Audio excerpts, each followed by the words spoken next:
So good morning students. ये lecture number 5 है, unit number 4 चल रही है। इस लेक्चर को स्टार्ट करने से पहले एक बार अपन रिवाइज़ कर लेते हैं कि लास्ट लेक्चर्स में अपन ने क्या क्या स्टडी किया था। तो एक बार गो थ्रू हो जाते हैं अपन। तो अगर हम लास्ट लेक्चर की बात करें तो लास्ट लेक्चर में अपन ने यहाँ पे स्टडी किया था कि जो वास्तु की बात करते हैं हाउस के रिगार्डिंग, किस तरीके से वास्तु को एडॉप्ट किया जाता है हाउस के अंदर। ठीक है, ये लेक्चर नंबर 4 था। लेक्चर नंबर 3 में अपन ने क्या देखा था, अपन वो भी देख लेते हैं एक बार फटाफट से। लेक्चर नंबर 3 में अपन ने देखा था ओरिएंटेशन के बारे में कि अगर वास्तु के अंदर ओरिएंटेशन होता है तो ओरिएंटेशन किस तरीके से होता है। और लेक्चर नंबर 2 में अपन ने देखा था साइट सिलेक्शन इन वास्तु, मतलब वास्तु के अकॉर्डिंग अगर साइट सिलेक्शन करनी हो तो किस तरीके से सिलेक्शन करते हैं हम। और जो लेक्चर नंबर 1 था उसके अंदर अपन ने 5 एलिमेंट्स के बारे में डिस्कस किया था, that is air, water, fire, space. ठीक है, तो ये अपन डिस्कस किया था। और ये अपने 5 एलिमेंट्स थे। तो अपन अब तक ये देख चुके हैं, वास्तु के अकॉर्डिंग अपन पढ़ाई करते आ रहे हैं। ठीक है, अब अपन लेक्चर नंबर जो 5 होने वाला है उसके बारे में देखते हैं, that is planning of residential building according to Vastu. तो देखो, हमको अगर रेजिडेंशियल बिल्डिंग की प्लानिंग करनी हो तो एक प्लानर को कुछ चीज़ें काफ़ी इंपॉर्टेंट रखनी होती हैं, मतलब उसके माइंड में कुछ चीज़ें ऐसी होती हैं जो हमेशा उसकी काम आती हैं। जैसे पहला है इसके अंदर size, shape and location of plot, कि आपका साइज़ क्या है, शेप क्या है, लोकेशन क्या है प्लॉट की। उसके बाद जो ऑक्यूपेंट्स रहने वाले हैं उनकी स्पेसिफिक रिक्वायरमेंट क्या क्या है। उसके बाद जो आप फंड आप यूज़ में लेने वाले हो, जो आप फंड लगाने वाले हो, उसके रिसोर्सेज अवेलेबिलिटी।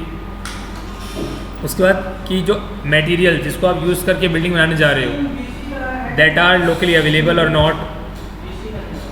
5th है अपना यहाँ पर कंडीशन ऑफ एरिया, मतलब जिस एरिया पे आप बिल्डिंग बनाने जा रहे हो उसी कंडीशन किस तरीके से है। मतलब अगर आपने मान लो बिल्डिंग वहाँ पे बना दी है और आफ्टर 10 और 15 years you want to sell that building, so कि सेल वैल्यू जो आपने परचेज की उससे ज़्यादा भी है या फिर कम ही हो गई है, कम हो गई है और आपको सेल करना है तो इसका मतलब यू आर इन लॉस। तो ये भी नहीं होना चाहिए। तो ये सब कंडीशंस हैं, ये कुछ इंपॉर्टेंट चीज़ें हैं जो कि प्लानर जो बिल्डिंग आपको प्लानिंग जो कर रहा है उसके माइंड में होना चाहिए। ठीक है ना। फिर हम बात करते हैं रूम्स फॉर अलग अलग डिफरेंट एक्टिविटीज़। ठीक है, तो जो पहला है हमारा दैट इज़ ड्राइंग रूम और लिविंग रूम। ठीक है ना। तो मोस्ट इम्पॉर्टेंट फर्स्ट रूम होता है घर का जहाँ पे हम एंटर करते हैं, that is drawing room. Purpose क्या होता है आपको पता ही है कि ड्राइंग रूम क्या होता है, एक हाउस के अंदर जहाँ पर जो विजिटर्स आपके आ रहे हैं, जो आपके वालों कलीग्स आ रहे हैं, आपके रिलेटिव्स आ रहे हैं। ठीक है ना। तो हिस्टोरिकल टर्म के अंदर इसको बोलेंगे what would now usually be called a living room. अब आजकल इसको लिविंग रूम बोला जाता है, वरना it is known as dining room. हम यहाँ बात कर रहे थे यहाँ पर ड्राइंग रूम की, तो आजकल इसको लिविंग रूम भी बोला जाता है। ठीक है, रिक्वायरमेंट्स क्या होती हैं इसके अंदर हम बात करते हैं। तो most important category of living room decor is a furniture, मतलब इस रूम के अंदर जो मोस्ट इंपॉर्टेंट जो चीज़ होती है क्या होती है, वो फर्नीचर। उसके अंदर उसके अलावा कॉफ़ी टेबल हो गया, आप सोफ़ा यूज़ भी कर सकते हो, चेयर्स हो गया। ठीक है ना। Accent chairs and recliners are great ways to provide more seating for your guest in the living room. Rugs हो गया इसके अंदर। ठीक है, इसके बाद कर्टेन्स हो गया, कैंडल्स हो गया, थ्रोज हो गया। ठीक है ना, आर्ट वर्क हो गया। तो ये सब किस में आते हैं आपके, these all comes in your living room, जिसको हम क्या बोलते हैं, मतलब ड्राइंग रूम जिसको हम लिविंग रूम भी बोलते हैं। ठीक है ना। उसके बाद हम बात करते हैं इसके अंदर साइज़ का। तो अगर एक रूम का साइज़ 3.5 मीटर से 3 लेंथ वाइज और 3.5 मीटर विड्थ वाइज है, ठीक है, तो इसलिए स्मॉल ड्राइंग रूम कहलाएगा। और अगर 5 मीटर इंटू 6 मीटर है तो कंफर्टेबल कहलाएगा। और अगर मान लो 7 मीटर इंटू 9 मीटर है तो वो एक लग्जीरियस रूम कहलाएगा। ठीक है। सेकंड हम बात करते हैं इसके अंदर डाइनिंग रूम की। ठीक है, तो डाइनिंग रूम का जो पर्पस होता है वो देखते हैं हम इसके अंदर।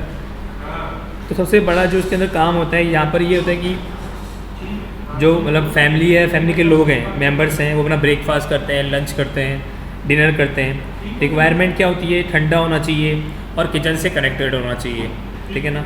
और मिनिमम जो साइज़ होना चाहिए इसका 4 मीटर इंटू 3 मीटर होना चाहिए। मैंने बताई दिया, वही लिखा हुआ है इसके अंदर इसको। ठीक है ना। ठीक है, रिक्वायरमेंट देखो मैंने बताई दिया आपको, it should be cool and connected to kitchen. Minimum size of the dining room is 4 metre into 3 metre. फिर हम बात करते हैं किचन के बारे में। ठीक है ना। तो किचन के पर्पज़ आपको पता ही है, it is the place where food is prepared, मतलब ये वो प्लेस होता है जहाँ पर आपको मतलब मेन फंक्शन क्या होता है किचन का, स्टोर करना होता है, प्रिपेयर होता है। ठीक है, फूड को कुक करना होता है। ठीक है ना। द रूम और एरिया में आल्सो भी यूज फॉर डाइनिंग, मतलब ये रूम और एरिया इसको डाइनिंग के लिए भी यूज़ भी कर सकते हैं। ठीक है, जैसे ब्रेकफास्ट से कभी आप देखते हो कि अब घर में बच्चे होते हैं वो किचन के अंदर ही खा लेते हैं। ठीक ठीक है ना। उसके बाद डिज़ाइन और कंसिडरेशन होती है किचन की, ठीक है ना। वो उसका बहुत बड़ा मार्केट है, इस वर्ल्ड के अंदर बहुत बड़ा मार्केट है उसका, क्योंकि मॉड्यूलर किचन भी आ गई हैं आजकल टाइम में, ठीक है, जिसमें चिमनी एडेड होती हैं। पहले के टाइम में ऐसा कुछ नहीं होता था, पहले के टाइम में किचन बिल्कुल ओपन में होती थी या फिर चूल्हे का प्रयोग करते थे। आजकल गैसेज आ गए हैं, अवन आपके पास है, एग्जॉस्ट फैन आप यूज़ करते हैं, चिमनी आप यूज़ में करते हैं, ओपन किचन्स आ गई हैं। तो जैसे जैसे इंडिया और अब वर्ल्ड मॉडर्न होते जा रहा है तो चीज़ें चेंज होती जा रही हैं। रिक्वायरमेंट्स ने बता ही दिया। फिर number of pantry area, food storage space, canned goods, refrigerator आ गया, ठीक है ना। स्टोरेज एरिया आ गया जिसमें अप्लाइंसेज, यूटेंसिल्स, कुकवेयर आ गए। सिंक एरिया, क्लीनिंग एरिया हो गया। प्रिपरेशन एरिया आया था जिसके अंदर एक लार्ज काउंटर स्पेस होता है जिसमें काम किया जाता है। Cooking area, stove and oven आ गए इसके अंदर। तो ये बेसिकली क्या है, आपके किचन के हो गए। मैंने बता दिया साइज़ जो है इसका 1.5 मीटर टू 3 मीटर, ठीक है, और 3 metre into 5 metre, that is comfortable. फिर हम बात करते हैं इसके अंदर फोर्थ है हमारा बेडरूम, ठीक है। और बेडरूम के काफ़ी सारे फंक्शंस होते हैं, ठीक है ना। एक बेडरूम स्लीपिंग के लिए भी इंपॉर्टेंट होता है, स्टडी के लिए भी होता है, आपके फ्रेंड्स आएँ फिर रिलैक्स करने के लिए, शेयर करने के लिए, ठीक है ना। तो बेडरूम जो होते हैं टिपिकल डिज़ाइन होते हैं सिंपली, ठीक है ना। एक रेक्टेंगुलर रूम होता है, इसके अंदर एक विंडो होती है, एक क्लोजेट होता है, एक डोर होता है, ठीक है ना। रिक्वायरमेंट अगर हम बात करते हैं रिक्वायरमेंट की बेडरूम की, तो मिनिमम फ्लोर एरिया इसके अंदर जो प्रोवाइड कराते हैं दैट इज़ 10 स्क्वायर मीटर होता है। मतलब एक कम से कम 10 स्क्वायर मीटर का तो फ्लोर एरिया होना ही होना चाहिए, ठीक है ना। बाकी अगर इसके अंदर 4 मीटर बाय 3 मीटर और 5 मीटर बाय 4 मीटर जो जनरली हम हमेशा अडॉप्ट करते हैं, ठीक है ना। अकॉर्डिंग टू वास्तु की बात करते हैं तो आपका जो बेड है, ठीक है, मैंने पहले कल ही बताया था आपका your bed should be place with the head toward the east और द साउथ, ठीक है। बेड प्लेसमेंट जो वास्तु के अकॉर्डिंग होता है, मास्टर बेडरूम काफ़ी इंपॉर्टेंट होता है क्योंकि ये एक फैमिली की हेल्थ और स्लीप क्वालिटी को मेंटेन करता है, इन्फ्लुएंस करता है। एज पर वास्तु एक्सपर्ट, अगर हम वास्तु एक्सपर्ट्स की बात करते हैं, the sleeping position in the master bedroom is इधर द साउथ और इन द वेस्ट। फिर हम बात करते हैं इसके अंदर फिफ्थ जो है that is our bathroom and water closet, ठीक है। तो बाथरूम और वाटर क्लोजेट की बात करते हैं, इसके अंदर हम क्या क्या होते हैं इसके अंदर। तो आपको पता ही है बाथरूम और वॉशरूम, ठीक है, एक रेसिडेंशियल बिल्डिंग के अंदर एक टिपिकली एक छोटा सा रूम होता है दैट कंटेन्स इधर है बाथ टब, शावर और दोनों होते हैं उसके अंदर, ठीक है। और वॉशरूम कभी अगर कॉमन भी होता है, आपने देखा होगा in some parts of the world a toilet is typically included in the bathroom. In other अगर हम बात करें अदर वे में, जो टॉयलेट होता है बेसिकली वो एक डेडिकेटेड रूम होता है, ठीक है ना, किस चीज़ के लिए, जो कि पर्सनल हाइजीन एक्टिविटीज़ के लिए डेडिकेट करते हैं इसको। रिक्वायरमेंट की बात करते हैं इसके अंदर जो बाथरूम की जो साइज़ होता है इसका मिनिमम साइज़ होता है इसका 1.2 मीटर बाय 1.5 मीटर, ठीक है। और अगर हम बात करते हैं इसके अंदर तो यहाँ पे जो रिक्वायरमेंट्स है मैंने आपको बताई दी है, ठीक है ना। इसका जो स्पेस होना चाहिए एटलीस्ट 30 इंचज़ होना चाहिए from the front edges of all fixture, चाहे वो टॉयलेट हो, चाहे वो टब हो, चाहे वो शावर हो, ठीक है। और जो मिनिमम स्पेस है 21 इंचज़ का, ठीक है ना, वो होना ही होना चाहिए in front of toilet, tub. 6 हम बात करते हैं इसके अंदर दैट इज़ वरामदा, ठीक है। तो वरामदा का पर्पज़ क्या होता है, it protects the interior rooms from the sun, ठीक है ना। मतलब लिखा भी हुआ है एक वरामदा जो होता है वो एक स्ट्रक्चर का मतलब बिल्ड किया जाता है इन द फ्रंट साइड में, रियर पार्ट में हाउस के, ठीक है ना। प्रोवाइड यू टू शेल्टर और use as a sun trap, मैंने बताया था आपको, ठीक है। उसके बाद रिक्वायरमेंट्स क्या क्या होती हैं, तो वरामदा should be in the north और east part of the house. Scientific reason क्या है, वरामदा is a good place to sit out और रिलैक्स। मतलब आप देखते हैं कि कभी कभार घर के अंदर आपके पेरेंट्स, आपके फादर जब जॉब से आते हैं तो रिलैक्स होकर वो बीच में बैठ जाते हैं, उस पर्टिकुलर प्लेस को बोलते हैं वरामदा, ठीक है। वरामदा शुड नॉट बी साउथ और west side of the main building, मतलब ये मेन बिल्डिंग के साउथ और वेस्ट साइड में बिल्कुल नहीं होना चाहिए। फिर हम बात करते हैं वर्शिप और प्रेयर रूम की, ठीक है ना। तो वर्शिप और प्रेयर रूम की बात करते हैं तो पर्पज़ आपको पता ही है प्रेयर रूम का क्या होता है।